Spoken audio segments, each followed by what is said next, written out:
Hello students. हम last topic में last heading में पढ़े थे क्लीवेज, जो हमने बताया था जायगोट में होने वाले माइटोटिक डिवीजन क्लीवेज कहलाते हैं, जहाँ unicellular zygote multi cellular embryo में कन्वर्ट हो जाता है। फिर हमको क्लीवेज के टाइप्स पढ़ने थे।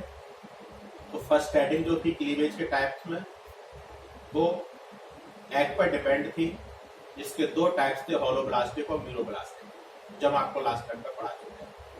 अब हमारी जो नेक्स्ट हेडिंग है types of cleavage based on fate of blastomeres, यानी ब्लास्टोमियस के फ्यूचर के बेसिस पर क्लीवेज के टाइप्स कि ब्लास्टोमियस फ्यूचर पे जाके बॉडी का कौन सा ऑर्गन फॉर्म करेगी, कौन सा पार्ट फॉर्म करेगी, इसके बेसिस पे हमको क्लीवेज के टाइप्स पढ़ने हैं। तो यहाँ पे आप देख पा रहे होंगे हेडिंग में, फर्स्ट जो है वो डिटर्मिनेट क्लीवेज है और सेकेंड जो है वो इनडिटर्मिनेट क्लीवेज है या रेगुलेटिव क्लीवेज है। डिटर्मिनेट क्लीवेज में जरा अच्छे से समझना, ब्लास्टोमियस का जो फ्यूचर है, जैसे यूनिसेलुलर जायगोट में पहला क्लीवेज डिवीजन होगा, फिर समझो जैसे यूनिसेलुलर जायगोट में, और जायगोट हमेशा यूनिसेलुलर ही होता है, जैसे ही पहला डिवीजन होगा तो दो सेल फॉर्म होगी, मोटे सिंपल डिवीजन, और टू सेल फॉर्म स्टेज में ही उन बनने वाली ब्लास्टोमियस को अपना फ्यूचर पता होगा, उनको बॉडी का कौन सा ऑर्गन फॉर्म करना है। इस प्रकार के क्लीवेज को हम डिटर्मिनेट क्लीवेज कहते हैं। इसकी डेफिनेशन बनेगी, fate of blastomeres is identified in early stage, और ब्रैकेट में लिखा है टू सेल स्टेज। क्लियर? ये जायगोट के पेरीफेरी में हाइलेन लेयर, जिसको आप जायगोट मेम्ब्रेन भी कह सकते हैं। जनरली ये लेयर डिवाइड नहीं होती, इसके अंदर जो सेल्स हैं वो बढ़ती रहती है ब्लास्टोमियस, ये जनरली लेयर डिवाइड नहीं होती। यदि ये लेयर डिवाइड हो गई तो फिर टू सेल्ड स्टेज में दोनों ब्लास्टोमियस अलग हो जाएंगी, जैसे यहाँ पे आप देख पा रहे हैं। और जैसे टू सेल्ड स्टेज में अलग होंगी तो ये एक ब्लास्टोमियस से और एक ब्लास्टोमियस से, तो यहाँ पे प्रत्येक ब्लास्टोमियस को अपना फ्यूचर मालूम है, क्योंकि उनको बॉडी का कौन सा ऑर्गन फॉर्म करना है, तो उनको बॉडी का कौन सा ऑर्गन फॉर्म करना है। तो यहाँ पे क्योंकि ब्लास्टोमियस का अपना फ्यूचर अर्ली स्टेज में ही पता चल जाता है, टू सेल्ड स्टेज में ही पता चल जाता है, इसलिए प्रत्येक cell half part of body बना देती है। तो जब टू सेल्ड स्टेज में ब्लास्टोमियस अलग हो जाएंगी डिटर्मिनेट क्लीवेज में, तो वो हाफ पार्ट ऑफ बॉडी बना देंगी, जिसके एग्जाम्पल हैं ऑल इनवर्टिब्रेट्स एक्सेप्ट एकाइनोडर्मिटा। मेनली जो देखने को मिलता है वो नेमेटोड और मोलस्का में देखने को मिलता है। क्लियर? सेकेंड हेडिंग है इनडिटर्मिनेट या रेगुलेटिव क्लीवेज।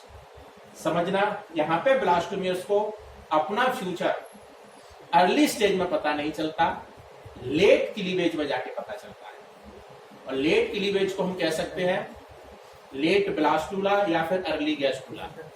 तो लेट ब्लास्टुला या फिर अर्ली गैस्टुला में ब्लास्टोमियस को अपना फ्यूचर मालूम पता चलता है कि हमको बॉडी का कौन सा ऑर्गन फॉर्म करना है।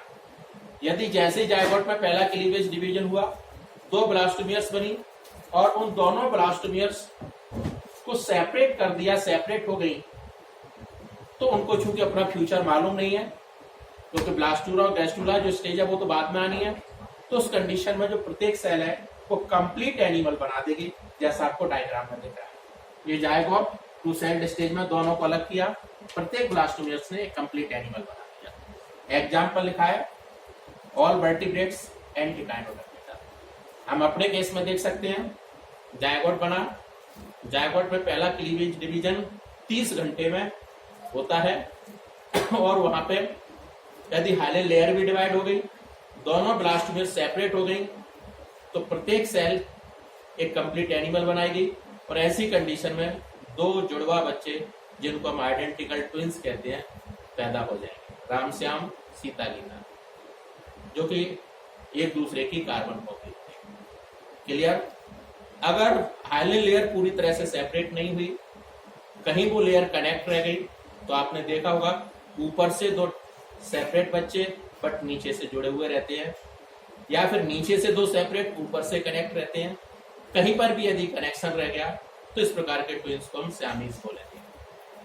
तो यदि हाइलर लेयर पूरी तरह से सेपरेट नहीं गई है, कहीं कनेक्शन है दोनों बच्चों के बीच में, तो सियामीज, और यदि पूरी तरह से सेपरेट हो गए तो आइडेंटिकल ट्विंस होंगे, जिनके एग्जांपल्स इकाइनोडर्मेटा एंड वर्टिब्रेट्स होंगे।